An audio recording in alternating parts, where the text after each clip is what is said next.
was a wretch. I remember who I was.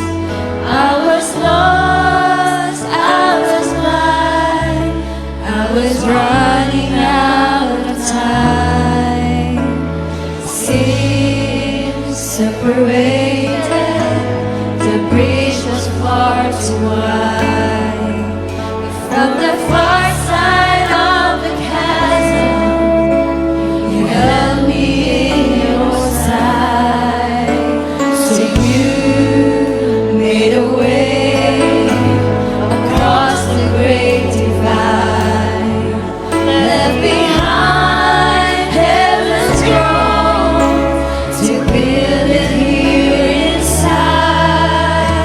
And there at the cross, you paid the debt I owe.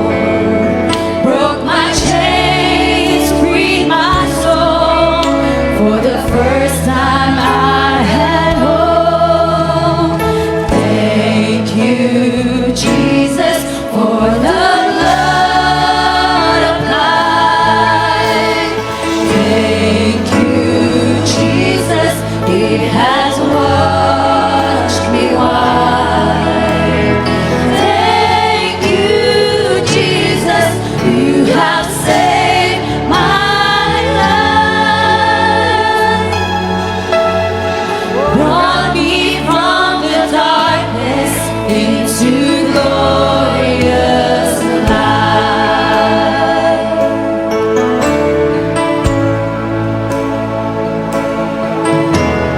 You took my place, laid inside my tomb of sin.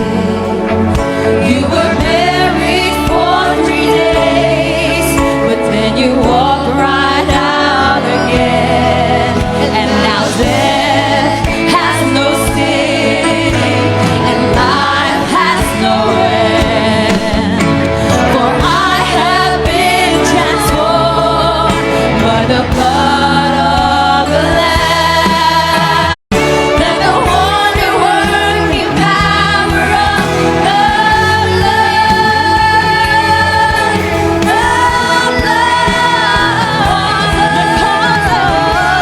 Son and daughters, we are ransomed by a bond unto the Lord.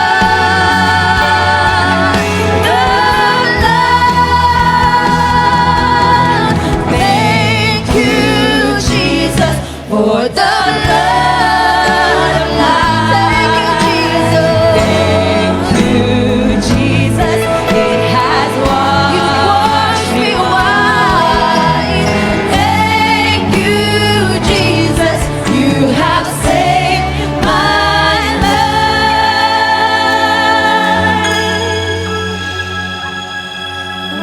Brought me from the darkness into glorious light. When Jesus steps out and the clouds to call his children, the dead in Christ shall rise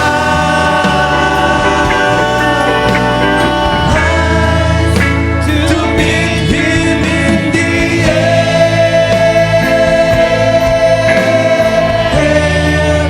And then those that remain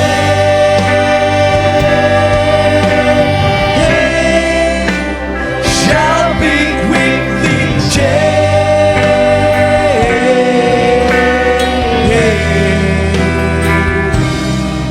And at the midnight cry,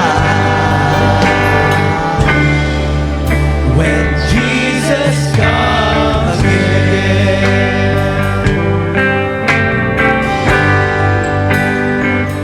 I'll look around me, I see prophecies of the day fulfilled.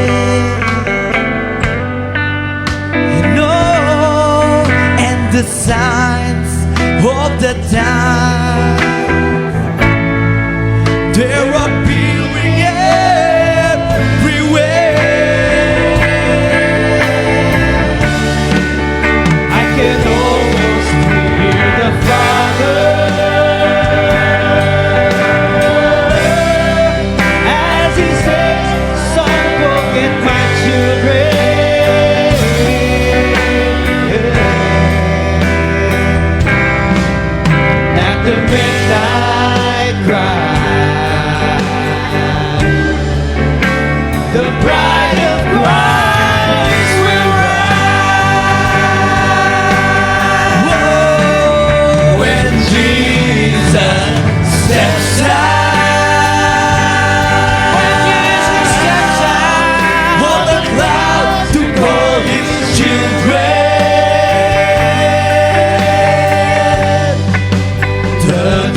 Jesus. Praise the Lord. Hallelujah. My heart is so proud. My mind is so unfocused. I see the things you do for me as great things I have done. And now you gently break me, then lovingly you take me and hold me as my Father and mold me as my Maker. I ask you, how many times will you pick me up when I keep on letting you down? And each time I will fall short of your glory. How far will forgiveness abound? And you answer, my child, I love you. And as long as you're seeking my face, you walk in the power of my daily sufficient grace.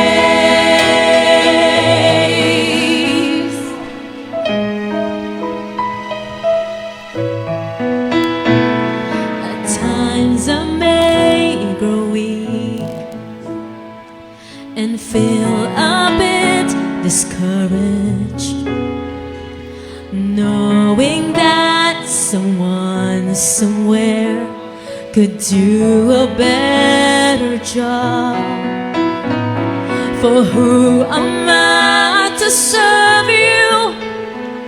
I know I don't deserve you, and that's the part that burns in my heart, that keeps me hanging on. I ask you, how many times will you pick me up when I keep on letting you down? And each time I will fall short of your glory. How far will forgiveness abound? And you answer, my child, I love you. And as long as you're seeking my face, you walk in the power of my daily sufficient grace.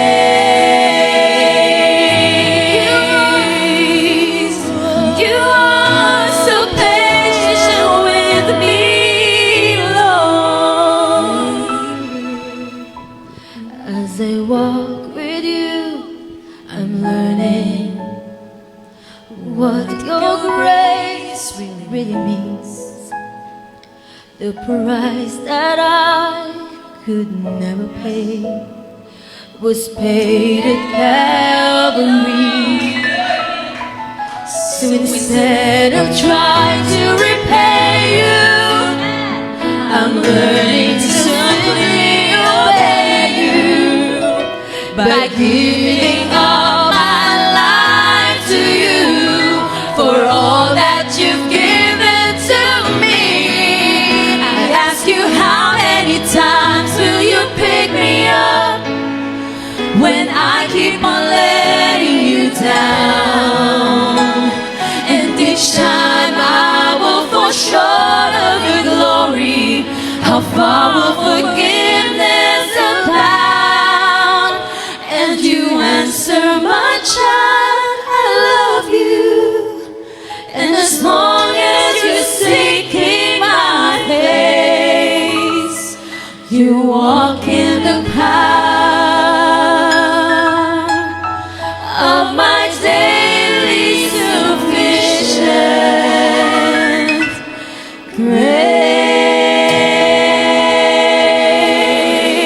grace. To God be the glory.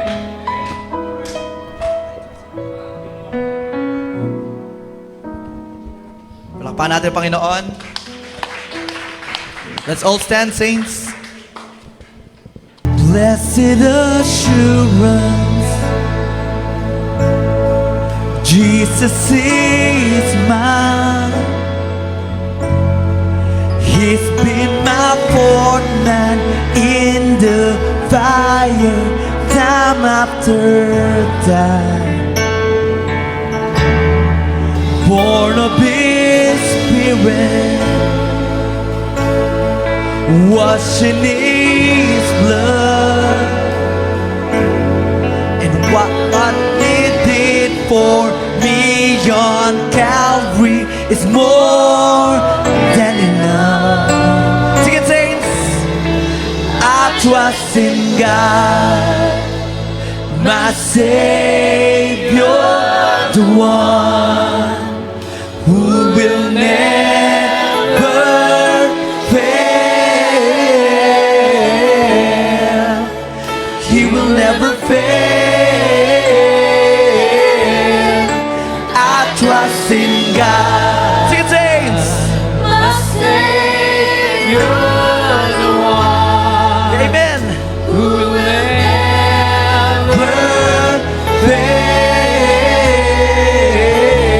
Fail. He will never fail.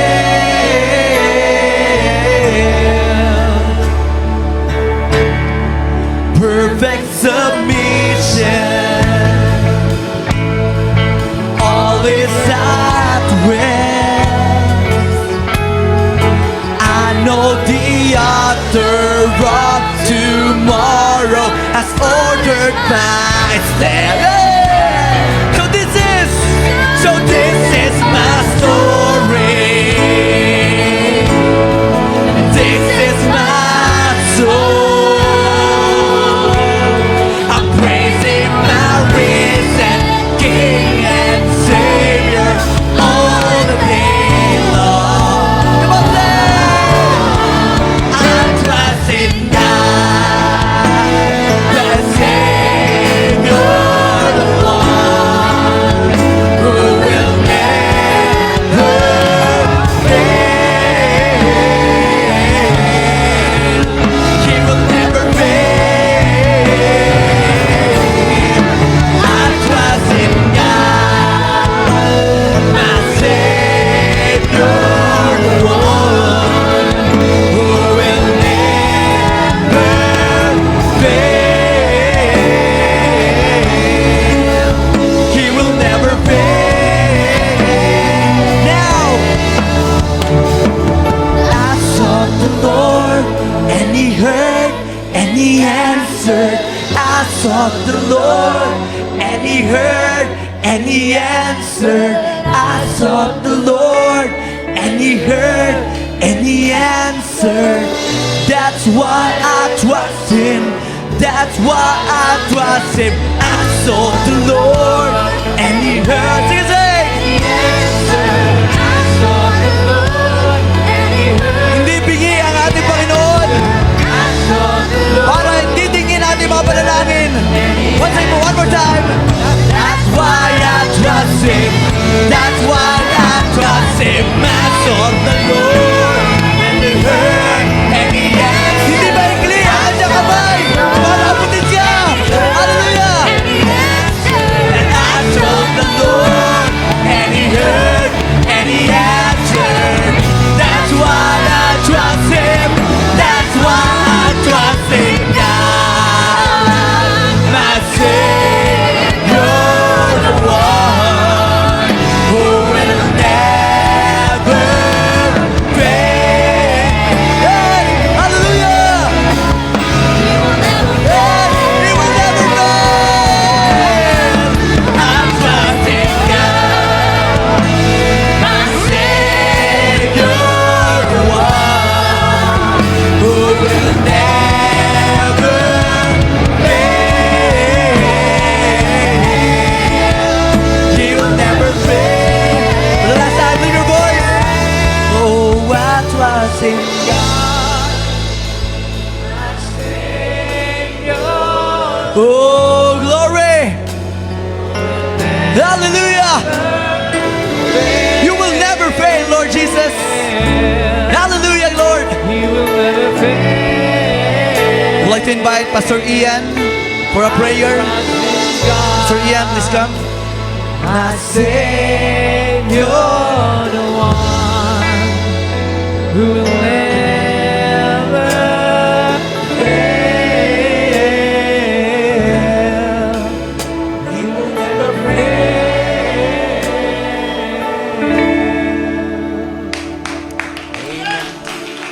Thank you, Jesus. Tayo po ay ayuko sa ating mga puso, manalangin sa ating Panginoon.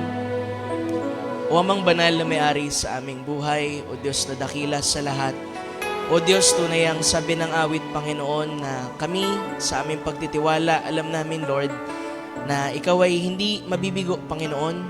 Gaya ng sinasabi, Lord, ng mensahe, Lord, na meron kang isang bagay, Lord, na hindi kayang gawin, ay yun ang mabigo, Panginoon, sa iyong mga salita, sa iyong mga pangako. Kaya kami, Lord, pumaparito, bumabalik, Panginoon, pagkat alam namin sa aming paglapit, Panginoon, ang lahat ng bagay, Panginoon, ay posible sa iyo, Ama. Ang mga bagay na dinideklarang imposible, Panginoon, ay kaya mong gumawa, Panginoon, sa amin. Baliktarin ng isang sitwasyon, Panginoon. Tugunin ng isang panalangin. Ibalik ang kagalakan sa amin. At ang revival, Panginoon, ay maibalik sa puso ng iyong manak. Lord, kaya mong gawin ang lahat ng mga bagay na ito, Panginoon. Kaya kami naririto, umaawit, ibinibigay ang 10 ng aming lakas, lahat ng aming makakaya. Kulang, O Diyos, ang pasasalamat upang maibalik namin ang lahat sa iyo, Ama. But Lord, nakikita mo ang laman ng aming mga puso, ang aming mga awit, ang aming mga hibik, Panginoon, na hindi po lingid sa iyo, O Diyos. At ang laman nito ay pasasalamat, pagpupuri, ang lahat ng pagdakila, Panginoon, ay nais naming ibalik sa iyo, Lord, sa huling araw ng taon na ito, Panginoon. Kaya, O Diyos, narito kami, Panginoon, na may buong pagtatapat sa iyo, O Diyos. Patuloy na nagpapakumbaba, nagsusumamo, Panginoon, at patuloy na nagpapatianod lamang, Panginoon, sa iyong kalooban at sa iyong salita.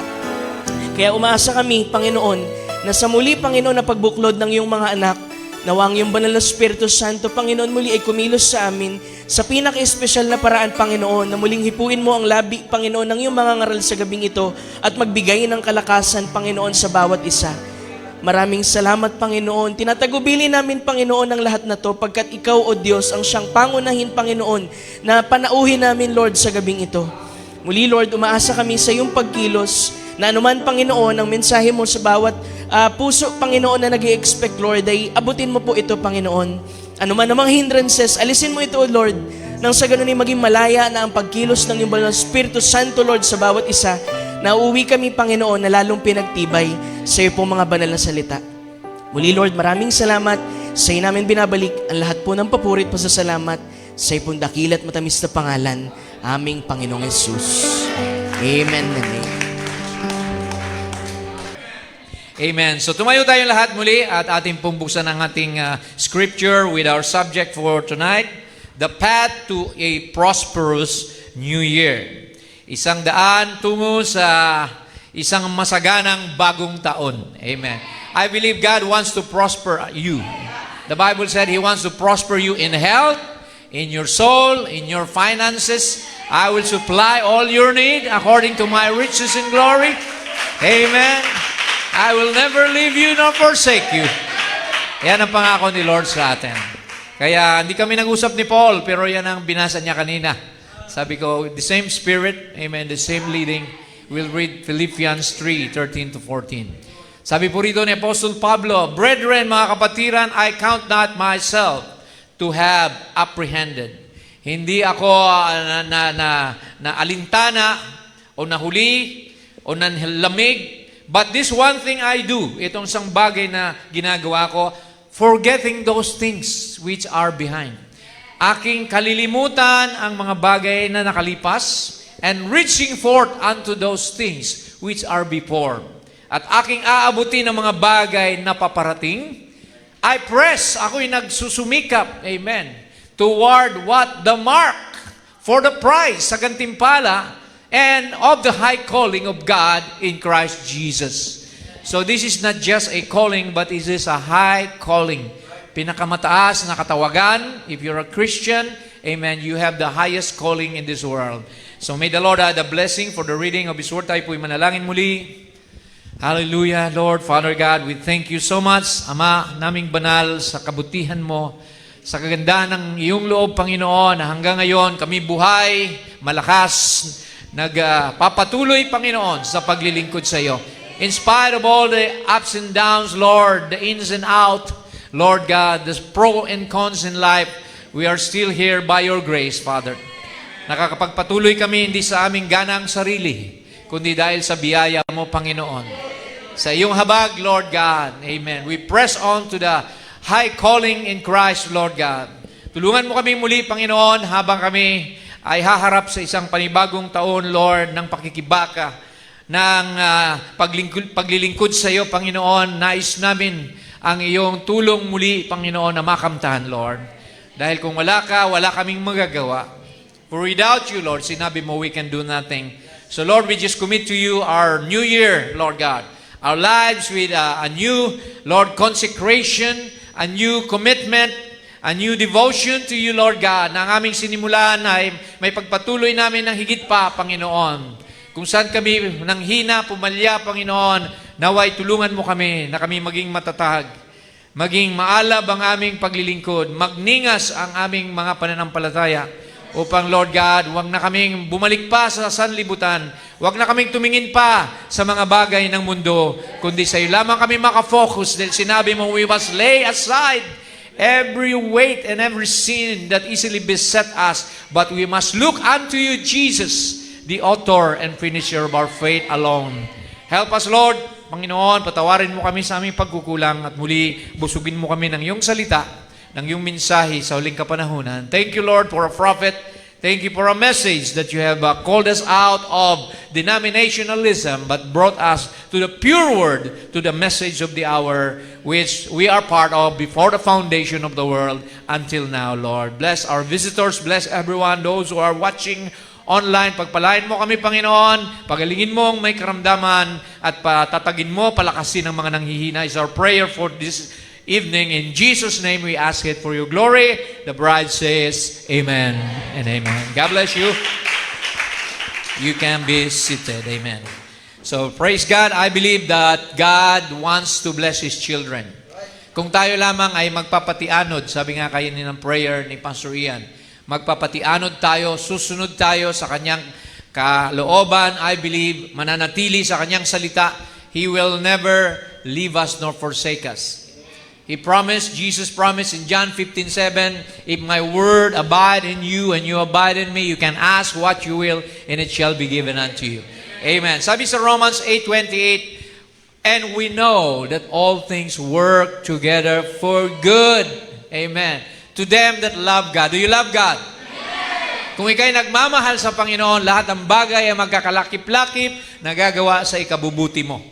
Hindi sa ikasasama, kundi ikabubuti niyaong mga tinawag ayon sa kanyang layunin. Amen. Kaya sabi ng Ecclesiastes 3, sa lahat ng panahon ay mayroong to everything, rather, there is a season and a time to every purpose. Nothing is permanent in this life. Only the Word of God, the promise of God is permanent. Amen. Sa Psalm 65, sabi pa rito, Thou crownest the year with thy goodness. Pinuputungan mo ang taon ng iyong kabutihan, and thy paths drop fatness. Amen. Alam natin sa iba, ang fat masama, pero ito, mabuti ito, mga kapatid, na pagpapala ni Lord. Yung iyong mga, kung ikay nag-aalaga ng kambing ng tupa, sabi rito, iyay tataba, amen, at ito'y magiging pakinabang sa iyo. Praise God. So I have about only 7 things that we must do in order to be blessed this year. Amen? So habang tayo'y naglalakad, papalapit sa pagdating ng Panginoon, kailangan tayong manindigan, mga kapatid. Kailangan tayong maging masigla. Amen? Huwag yung negative, always positive. Amen? So number 1 dyan, mga kapatid, the proper approach to the New Year is look back with gratitude. Tumingin tayo sa nakaraan ng may kahalong pagpapasalamat. Tingnan mo yung ginawa ni Lord sa iyo. Iningatan ka. Maraming nagpatutuo kanina ng hapon, di ba? Si, nabayaran yung sasakyan. Si, nabayaran yung utang sa bangko. Praise God. Hallelujah. Tinulungan sa lahat ng mga panganib at sakuna. So, I believe in 1 Thessalonians, sabi rito 5:18, we must give thanks in everything, for that's the will of God in Christ concerning you. So, our gratitude will build faith for what lies ahead. So kung lagi tayo nagpapasalamat sa Panginoon, amen, laging positive yung mga nangyayari. Because God knows na marunong kang kumilala, marunong kang mag-appreciate sa ginagawa niya. So kaya, amen, hindi kanya kailanman bibiguin dahil umaasa ka sa kanya. So you are thankful for your life, amen, for your breath sa araw-araw, yung kalusugan na lang natin mga kapatid, na hindi tayo tinamaan ng COVID, hindi ka nasa ospital ngayon, at kahit konti lang, hindi naman malaki ang kita mo sa trabaho, ang sweldo mo, pero hindi ka pinagkukulang ng Panginoon. So thank God, amen, for the past, and He will provide for the future. Amen. Pangalawa, remember, still with gratitude, remember His faithfulness in your trials and victories. Amen. Siya ay tapat sa iyo na sabi niya, hindi ko kayo pababayaan. In Lamentations, mababasa natin to. Chapter 3, verse 22, it is of the Lord's mercies that we are not consumed. Dahil sa biyaya ng Diyos, kaya hindi tayo napapahamak, because His compassions fail not. Ang kanyang mga kahabagan ay kailanman, amen, ay hindi pumapalya. Hallelujah. They are new every morning. Great is His faithfulness. Amen. Sariwa lagi ang biyaya ng Panginoon sa pang-araw-araw, sa bawat buwan, sa bawat taon, sa isang tunay na Kristiyano, sa kanyang anak na naglilingkod sa kanya. So kaya wala tayong dapat ipangamba. We don't have to fear or worry because, amen, with gratitude, amen, there is always a blessing from God. Amen. At sabi ng Psalm 103, God has crowned the new year with His goodness because sabi rito, bless the Lord, O my soul, and forget not all His benefits. So pag hindi mo nakakalimutan ang kanyang mga pakinabang na ibinigay sa iyo, I believe hindi magsasawa ang Diyos na pagpalain ka. Amen. Ganon din sa mga anak, di po ba? Yung mga anak natin na sunod-sunuran lang sa mga magulang, amen, hindi pasaway, di ba? Ay laging nandyan yung pagpapala. Amen. Yung amor, yung pabor ng Diyos nakasunod sa kanila kung marunong tayo tumanaw ng utang na loob sa ating mga magulang, sa ating kapwa, amen, at sa lahat ng ating mga, praise God, mga mahal sa buhay. So pangalawa ay sabi dito ng prophet, let go of the past. Kalimutan na natin yung mga nakalipas. Hindi mo na mababalikan yon. Your frustrations, your failures, your regrets and disappointments, release them all. Because you cannot move forward while you are clinging to the past. So, kaya yung mga sama ng loob natin, yung mga failures natin, tapos na yon, mga kapatid. You talk about the present and the future. Kung baga sa pera, yung nakalipas, nagastos mo na yon. Diba? Isipin mo yung ngayon, yung hawak mo, amen, at yung bukas, post-dated check pa yon. Mag-rely ka sa kung anong cash meron ka. So, kaya sabi ng prophet, so many people ride life's road looking through a rear view mirror. Marami daw ng mga tao, parang mga driver o chuper na laging nakatingin doon sa rear mirror, di ba? Meron tayong side mirror and then meron dito, tinitingnan yung nasa likod. Sabi niya, mababangga ka pag lagi kang nakatingin sa likod. Anybody who looks through a rear view mirror is going to wreck up. Somewhere you cannot drive the road through looking through the rear view mirror. But I believe what Paul said, forgetting those things that are in the past. Itinipo ni Pablo ang pagtingin sa nakalipas sa mga bagay na nakaraan natin. We must press towards the mark of the high calling in Christ. So don't look what you were, look what you're going to be. Amen. Yan ang sinabi ni Brother Branham, mga kapatid. Amen. Marami man tayong failures, shortcomings, mistakes in the past, but don't look or cling to that, mga kapatid. Habang buhay ay may pag-asa. Yan po lagi nating isipin. Kaya wag nating hatulan yung iba na nalugmok na nga sila, ay lagi pa tayo nakatingin, si ganon, ganyan yan noon, ganyan yan siya. Wag na nating na yung nakalipas dahil maaring binago na siya ng Panginoon. Amen. May pag-asa ang bawat isa habang buhay. Look at the thief on the cross. The thief on the cross. Mamamatay na lang, di ba? Isinama pa ni Lord sa paraiso. Isinama pa niya dahil siya nagpakumbaba sa Panginoon. Sabi niya, Lord, remember me when you come into your kingdom. And Jesus said, Amen, ngayon mismo, at this very hour, I will be with you will be with me in paradise. Glory to God. So, kaya mga kapatid, ang mga nakalipas natin ay kalimutan na natin. But tawag dito, huwag mong kalimutan din yung mga natutunan mo. We must also learn from our mistakes. Amen. So don't live in yesterday's defeats or successes. Kahit success ka sa nakaraan, huwag kang manatiling kumpante, di ba? Baka dumaos-dus ka. Huwag kang magmayabang, di ba? Yung mga success mo, yung defeat mo, huwag ka ring manatili sa pagiging talunan kung natalo ka man noon in terms of life's plans. So, God is doing a new thing for you every day. Araw-araw, may bagong bagay na ginagawa ang Diyos sa inyo. Kaya niyang baliktarin. Sabi nga kanina, yung mga negatibo, gagawin niyang positive. Praise God. Isaiah 43, basahin natin, verse 18. Remember ye not the former things, neither consider the things of old. Behold, I will do a new thing. Hallelujah. Now it shall spring forth. Shall ye not know it? I will even make a way in the wilderness and rivers in the desert. Kaya niyang gumawa ng mga ilog sa disyerto. Kaya niyang buksan ng dagat. Kaya niyang buhayin ng patay, mga kapatid. Amen. Praise God.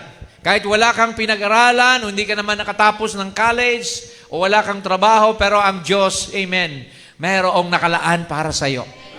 May gantimpala siya. Maglingkod lang tayo. Sabi nga kanina, your labor in God will never be in vain.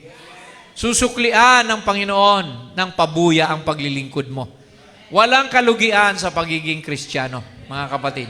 Praise God. Amen. So, number 3, we must renew our commitment to God. Forget the past. Amen. Be thankful and then renew your commitment to God. Hindi yung nananatili ka na lang na complacent, lax. Di ba yung ibang Kristiyano, saved na ako, bride na ako, okay na lang. Di bali nang malate ako sa church, di bali nang ganito, ligtas naman ako, rapture naman ako. So, wag ganon, kapatid. We must have a renewed power by our renewed commitment. Dahil sabi rito sa Galatians 6:9, let us not be weary in well-doing, for in due season we shall reap if we faint not. Kung di tayo mapapagod, di tayo magsasawa, meron pong mabuting bagay na aanihin tayo. Dahil ang mata ng Diyos ay nakatingin sa atin. 2 Chronicles 69, for the eyes of the Lord reigns throughout the earth to strengthen those whose hearts are what? Fully committed to Him. So pag may commitment tayo, mga kapatid, amen, yun ang kinatutuwa ng Panginoon. Ayaw niya ng maligamgam na Kristiyano. Di ba sabi niya sa Revelation chapter 3, if you are not hot and cold, I will spew thee out of my mouth. So kaya mga kapatid, ayaw ng Diyos ng isang Kristiyano na kumbaga ay parang normal na lang sa kanya ang pagsisimba, normal na lang, naging obligation na lang or duty. Kailangan excited ka lagi. Pagpunta sa church, pagdalo, excited tayo mga kapatid. Dahil doon ka lang mabe-bless sa isang bagay na excited ka. Di ba? Useless yung isang bagay na hindi ka nag-i-enjoy. Amen. Kailangan mag-enjoy ka. Sa gawain, amen, sa pagpapatutuo, sa pag-awit, praise the Lord, mga kapatid. So, commit your way unto the Lord. Itong importante, mga kapatid, commitment. Maraming nagpasimula, pero hindi natapos.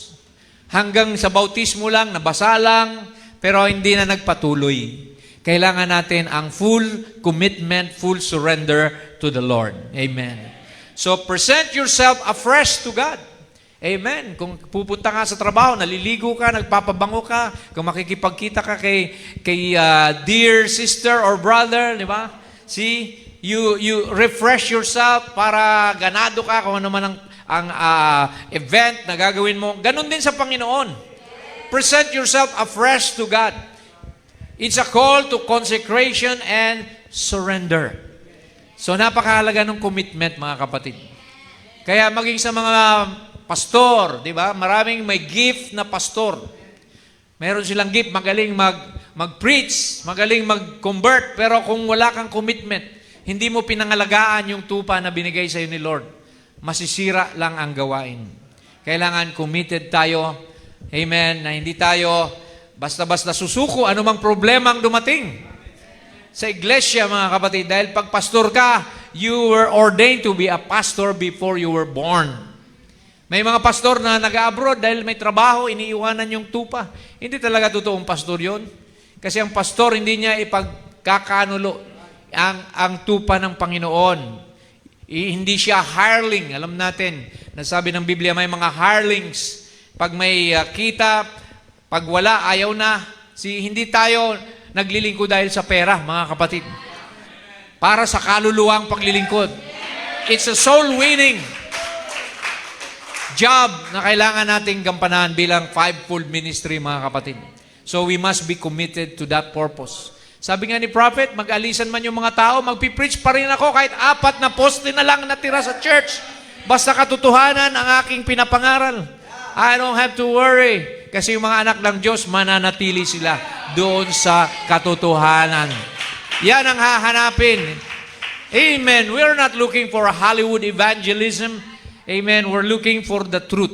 Where the message, the full word is being preached because yan ang pagkain ng ating kaluluwa. Amen. Ang sabi ng prophet, kahit yung tupa bigyan mo ng hamburger, hindi kakainin ng sheep yan kasi hindi yan ang pagkain niya. Kaya nga yung mga pangangaral, kahit lagyan mo pa yan ng sugar coatings, di ba? Paganda-gandahin mo pa, kung hindi talaga mensahe yan, hindi mabubusog ang tupa. Kailangan direct tayo from the Bible, walang dagdag, walang bawas. Purong-puro at punong-puno ng kapahayagan. Hallelujah. Now, so, kasama ng commitment ay ang making yourself foolproof in serving the Lord. Ano bang foolproof, mga kapatid? Aprobado ka na. Ibig sabihin, ang Diyos may tiwala sa iyo. Amen. You know yourself. You are settled. You are established in the truth, the present truth. Kaya sabi ng prophet dito, hindi lang yung gagawa ka ng New Year's resolution. Many people make a New Year's resolution during the New Year's Eve. Magbabago na ako. Di na ako maninigarilyo, di na ako iinom. Pero anong sabi ni prophet dito? Namasdan niya sa kanyang tatay. You know, Brother Branham's father was an alcoholic. Kaya sabi niya dito, not for New Year's resolution because we don't make them, don't do no good. You break them. I seen my daddy throw that plug of tobacco away. Every year, New Year's night, tinatapon daw yung tabako ng tatay niya. To watch, tinitingnan kung saan nahulog. To watch where he throwed it so that he could get it the next day. So, mga kapatid, ganun pala ang New Year's resolution. See, and that's about the way it goes. Let's not make resolutions. Let's ask for mercy and grace. Let's be born again. Amen. Kailangan may pagbabago deep inside of us. Hindi lamang pagbabago sa isip, sa salita, kundi pagbabago sa puso. Kailangan may something na mangyari. Mayroong nature change. May pagbabago ng kalikasan, pagbabago ng panlasa. Amen. Na dati kay makasalanan, ngayon ikay nilinis na, bagong nilalang ka na kay Jesus Christ. Dahil na-realize mo na makasalanan ka, sinuko mo ang buhay mo. You surrendered your life to Jesus. And He is the one who will transform you. Hindi tayo. Sabi nga ng Biblia, di ba? For by grace we are saved, not by works. Amen. Through faith. Amen. Ang Diyos ang gagawa nito sa ating buhay. Sumurrender lang tayo sa Panginoon. So, yan ang pangatlo mga kapatid. Renew your commitment. First, amen, be thankful for the past. Secondly, alam natin, sabi roon, look not at the past life of yours, but move on, press on to the mark of the high calling. And then pangatlo, be committed, mga kapatid. Hallelujah. So, in Joshua 24:15, madalas natin itong binabasa. Si Joshua, pinagpili niya yung mga Israelita kung maglilingkod kayo sa mga ribulto, sa mga idolo. Praise God, basahin natin dito. Sabi niya rito, if it seem evil unto you to serve the Lord, kung masama na sa inyo ang paglingkuran ng Panginoon, choose you this day whom you will serve. Challenge niya. It's a challenge, mga kapatid. It's a showdown. Whom you will serve, choose you this day, whether the gods which your fathers served that were on the other side of the flood, that's in Egypt, or the gods of the Amorites, in whose land ye dwell. But as for me and my house, we will serve the Lord. Yan ang ating desisyon din, mga kapatid. Ganon din ang dapat nating, amen, sabihin. That should be our statement of faith. No matter what the future holds, I will serve the Lord. Ano man ang dumating, persecution, trial, kagutuman, walang makakapaghiwalay sa akin sa pag-ibig ni Kristo. Sabi ni Paul, di ba? Look at Apostle Paul. He was hinagupit siya, mga kapatid, binato siya, lahat na lang. Pero sabi niya, my strength is made perfect in weakness. Because when I am weak, then I am strong. When we are weak, God is strong in our lives. Siyang gagawa, mga kapatid. Amen. Praise the Lord. Kaya, kailangan nating mag-commit sa Panginoon. Ang ating buhay, i-commit natin sa Kanya. That we can do nothing without the Lord in our lives. Okay, pang-apat na tayo. Pang-apat. We must walk by faith, not in fear. Maraming tao na may takot pa rin kahit Kristiyano na. They still have fear of the future, fear of what will happen. See, sabi ng Bible, hindi tayo binigyan ng takot. For God has not given us the spirit of fear, but of power, love, and a sound mind. Amen. Praise God. Though the future is unknown, but God is an unchanging God. Sabi niya, I am God and I change not. The same yesterday, today, and forever. Si Jesus ay maaasahan pa rin natin hanggang ngayon, mga kapatid.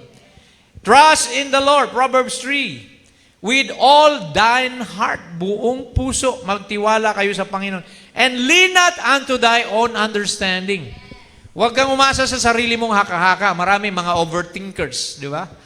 Isip ka ng isip, ano na kaya ang planong dapat gawin ko? Pero praise God, ipagkatiwala mo lang daw kay Lord. And all thy ways acknowledge Him.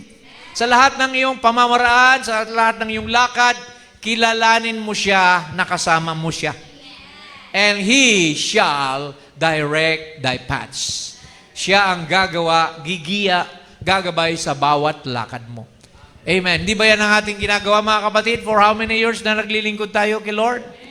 Amen. Praise God. God provided all our needs. Amen. Na hindi natin inaasahan. God surprises His people.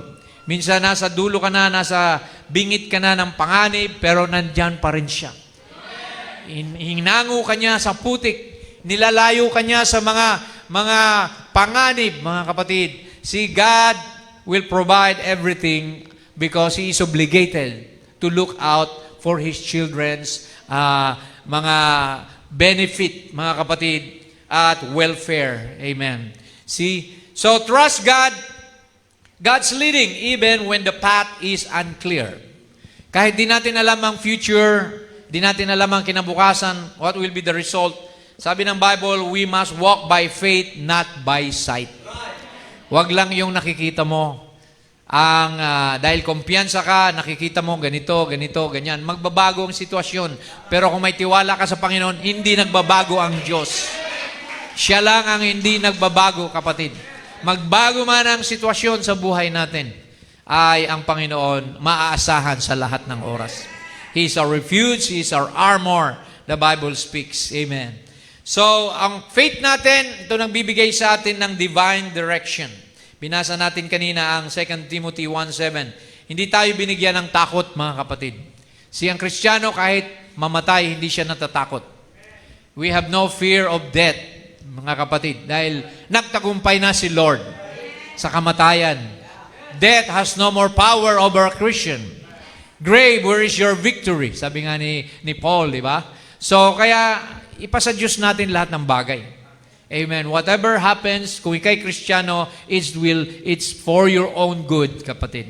Amen. Don't murmur, don't ever complain, because God knows that you need things and God provide things according to His perfect timing. Amen, mga kapatid. So, 5 na tayo. Mamuhay tayo ng may layunin. Live with purpose and with holiness. Ang kabanalan, mahalaga pa rin na ipamuhay natin, mga kapatid.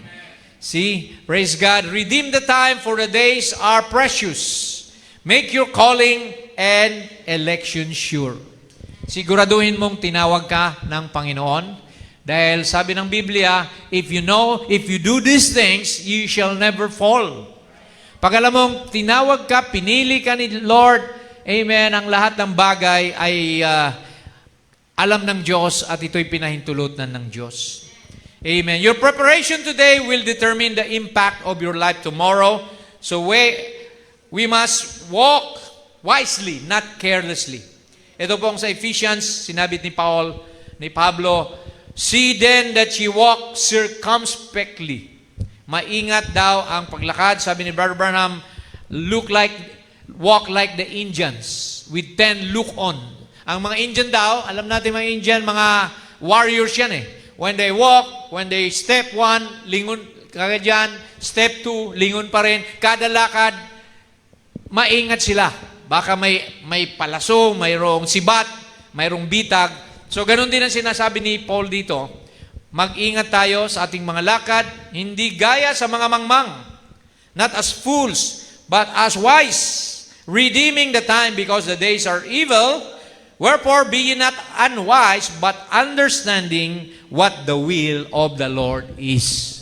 Alamin natin kung ano ang kalooban ng Diyos para sa ating buhay. So, kaya napaka-importante na alam mo kung bakit ka naririto. You know your purpose. Yun ang sabi ng prophet, if the bride knows her position, then the rapture will go. If the bride knows her position, sabi niya, she will be an invincible army. Amen. Walang magagawa ang kaaway sa iyo.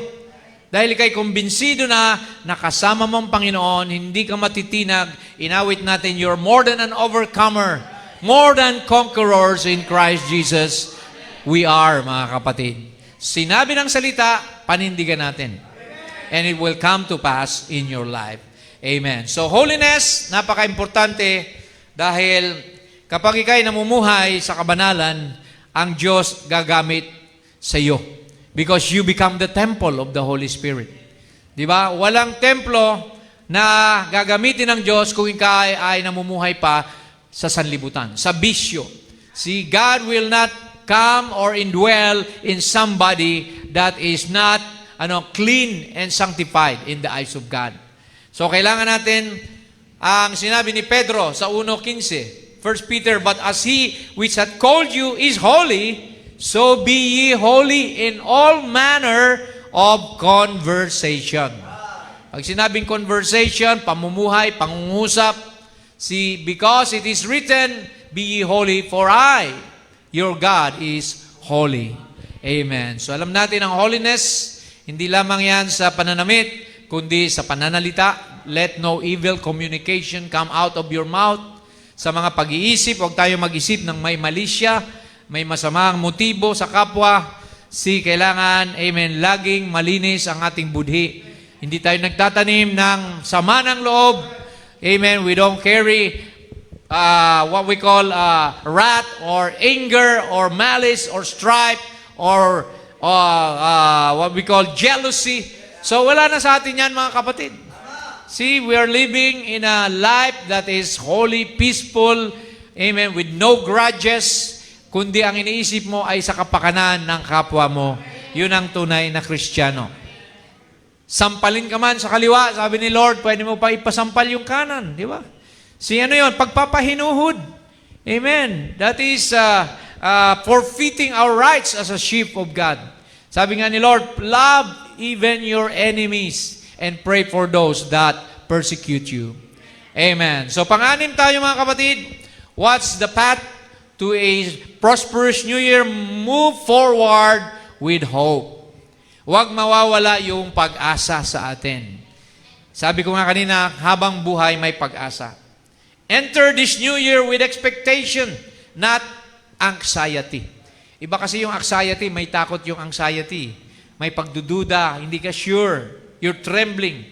See? Anxious. Yun ang word na anxious. Pero sinabi ni Pablo, di ba? Be not anxious of anything. Amen. But in prayer and supplication, sabi, with thanksgiving, make your request known to God. And the God, sabi ron, that knows your need, amen, will, that passeth all understanding, the peace of God will come to you. He will guide your hearts and mind in Christ Jesus. Amen. Commit thy way unto the Lord, trust in Him also, and He shall bring it to pass. Ayan po. So kaya mga kapatid, ang Kristiyano laging may pag-asa. Hindi siya umuurong, amen, kahit sobra na ang pasakit, paghihirap na dinadanas, pero siya hindi kailanman, amen, nag-give up mga kapatid. Hindi siya nagkukwit. Because sabi nga ng motto, winners never quit and quitters never win. So, kaya kailangan natin, mga kapatid, magpatuloy. Lalo na, alam natin ang ating Panginoon ay kasama natin. Nung nga na wala tayong mga Panginoon pa, hindi pa tayo naglilingkod kay Lord, masyado tayo agresibo. Di ba? Kala natin, confident na tayo sa ating sarili. How much more ngayon, na wala na sa sarili ang confidence natin, na kay Lord na ang confidence natin. Hallelujah, mga kapatid. There is hope. Amen. Di ba ang faith, yan ang definition? Faith is the evidence of things hoped for. It is the substance of things. It is the substance of things hoped for. The evidence of things that are not seen. Amen. Praise the Lord. So, part ng hope is, alam mo na ang plano ng Diyos para sa iyo ay mabuti. At punong-puno ng pag-asa. Di ba sa Jeremiah 29:11? Sinabi ng Panginoon, for I know the thoughts that I think toward you. Put your name in the you. Said the Lord, thoughts of peace, not of evil, to give you what? Unexpected end. Amen. Pag sinabi expected end, mabuti yan kasi ang Diyos ang nagbigay ng expected end sa piling ni Kristo. In my Father's house are many mansions. I will go and prepare a place for you so that where I am, there you may be also. Di ba? Wala ka mang tahanan, barong-barong man ang tirahan mo, squatter, pero pagdating natin sa langit, we have a mansion prepared by God. A pure gold city. Amen. Hallelujah. Kaya mga kapatid, walang kalugian ang manatiling Kristiyano. Amen. Our benefits are out of this world, mga kapatid. Hindi mabayaran ng pera ang pabuya at reward ng ating Panginoon sa atin. Etong sabi ni Prophet, look at this message. Nakaka-overwhelm ito mga kapatid. Sabi ng Prophet sa life story, the greatest weapon that I know of a Christian today is a committal to God. When you can't do nothing about it, pag wala ka nang magawa sa isang bagay, just commit it to Him and God will take care of it. Siya ang bahala. Kapatid, just commit it to Him. See, don't you believe that? See, just let it loose. Relax lang, sabi ni Brother Branham. And let Him do it and just commit it to Him. Amen. Napakasimpleng pananalita, pero mga kapatid, kung kaya mong paniwalaan, kaya mong gampanan yan, amen, wala kang problema. Dahil lahat pinagpapasa Diyos mo. Amen. Wala kang dapat problemahin. It's not your battle. The battle is the Lord's. Amen. Praise the Lord. One time nga sa Israel, di ba? Nakikipaglaban sila sa mga Amorites, sa mga Babylonians, sa mga Hittites. Nung sila'y matatalo na, nagpadala ng anghel ang Panginoon. At ilang libo yun, 100,000 plus na mga kalaban, kinamugasan, lahat patay na. Sila nag-away-away, sila naglaban, nagpatayan. See? So, God can protect us in times of trouble, in times of need. Amen. Praise God. He is a very present help in times of trouble. Just commit it to Him, sabi ng prophet dito. Pang-last, mga kapatid, to have a blessed new year, we must be confident in God's provision. Na alam mo na ang Diyos ay laging nagpo-provide. Amen. Kapag may kailangan ka. God is complete, or rather, is faithful to complete what He has begun in you. Pag inumpisahan ka niya, kukumplituhin niya ang sinimulan niya sa iyo. Saan mababasa? Philippians 1:6. Sabi ni Paul, being confident, may tiwala ako of this very thing that He which hath begun a good work in you will perform it until the day of Jesus Christ. Amen. He's the author. He's the finisher of our faith. We have done nothing, mga kapatid. Siyang nagpasimula, siya rin na magtatapos. All we have to do is, amen, surrender, submit ourselves to God. Gagawang Panginoon. Kaya sa Kristiyano, ang totoo ay, you don't worry, you don't fear.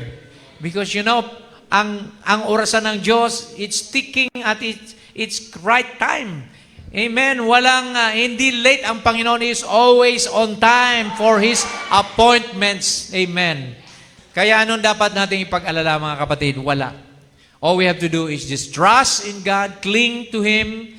Amen. And don't worry, don't fear, make the right thing. Sumunod tayo sa Kanyang palatuntunan, makakasiguro tayo na kailanman hindi tayo pagkukulangin ng Panginoon. Do you believe that, mga kapatid? Amen. Praise God. Hallelujah. Hallelujah, mga kapatid. Kaya sa taon na itong parating, this coming year, step into it with faith. Huwag manghihina ang panampalataya. Sumunod, obedience is better than sacrifice. Commitment, and then expectation. What you expect, you will get. Amen. Sinabi ng prophet yan, when you come to the meeting, what you expect, you will get. Kung ang hinahanap mo, mga kamalian, you will get it. Papakitaan ka ng jablo ng mga mali. Pero when you're looking for blessing, i-bless ka ng Panginoon. Amen. Glory. Hallelujah. You must have a fresh infilling of faith. Amen. Manalangin tayo, Lord, increase my faith. Forgive me of my unbelief. Laging sinasabi ni prophet yan. Baka masumpungan mo kami, Lord, na mayroong pagkukulang, pag-aalinlangan. Forgive us. See, have a fresh infilling of vision. Ano ba ang ating vision, mission, mga kapatid? Sabi ni Brother Branham na tayo makarating sa finish line. Na maging karapat dapat tayo na madatnan ni Jesus na worthy. Because Jesus is coming for a church without wrinkle, without spot, without blemish. So let us be that church, mga kapatid. Amen. Alisin na natin ang mga carnality, ang lahat ng mga bagay na hindi ayon sa mga fruit of the Holy Spirit. And then, obedience, napaka-importante. Because Jesus said, if you love me, obey my commandments. So that's how we prove to Jesus na talagang mahal natin siya kung sinusunod natin ang kanyang salita. Amen? So as we close, our last admonition is brought from what the prophet said in Revelation chapter 4, part 1. Sabi niya, how many are glad or is glad and happy that the Lord spared you through another year? Praise the Lord. Amen. And here we are coming up to the end of the road and pray that God will forgive us of all our sins and our shortcomings. Amen. Humingi tayo ng tawad sa Panginoon sa mga nagawa nating mali sa nakaraang taon. And then he said, now I want to say this before I start. I wish to each and every one of you all, ito ang aking wish sa inyo, the most successful and blissful, healthy New Year. that I can wish you. Amen. God be with you. May you grow both physically, spiritually, financially, and materially. Everything that God can bring upon you, I pray that He will do it. Glory to God. Amen. Thank you, Lord. Hallelujah. Tumayo tayong lahat, mga kapatid. Hallelujah. Because I believe na ang Diyos ay mabuti sa atin. Pinapaalala lang niya sa atin, mga kapatid, na kung paano niya tayong iningatan, nakasurvive tayo sa nakaraang taon. Amen. I believe sa darating na taon, more grace, more power, more authority ibibigay ni Lord sa church niya. Because the third pool will manifest in the bride. When the squeeze comes, sabi ng prophet, the third pool will manifest in its fullness. Kaya, amen, there's going to be a revival for the bride. Amen, maghintay lang tayo. Amen, darating ang third pool ministry sa bride. Kaya, amen, just be ready. Ang third pool na yon ang magdadala din sa atin sa rapture, sa body change, sa quickening power, from mortality to immortality, from corruption to incorruption. That is our hope of glory. Christ in you, the hope of glory. God bless you. Makakaupo po tayo, mga kapatid. At binabalik ko sa ating MC ang gagawaing natitira. Amen. Thank you, Lord. Thank you, Pastor Ron, sa preaching of the Word. Amen. Napaka-importante talaga, mga kapatid, na forgetting the past. Kalimutan na daw natin lahat ng pabigat, nagiging pabigat. Nahirapan ka ba maglingkod dahil sa mga bagay na to? Kalimutan mo na yan. Bitawan mo na yan. Lang mga lahat na nagpapahirap sa'yo kung bakit ka hindi makapagpatuloy sa Panginoon, bitawan mo na yan. Kalimutan mo na yan, kapatid. At tayo ay pumunta na press toward the high calling of Christ Jesus. I love you, Lord, for your mercy never fails me. Yes. All my days I've been held in your hands. From the moment that I wake up until I lay my head, oh, I will sing of the goodness of God. And all my life you have been faithful. Yes, Lord. And all my life you have been so good. With every breath, let's all stand, saints. Oh, I will sing of the goodness of God. I love your voice. You have led me through the fire in the darkest night.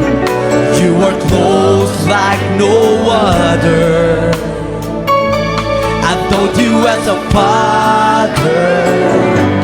I've known you as a friend, and I have lived in the goodness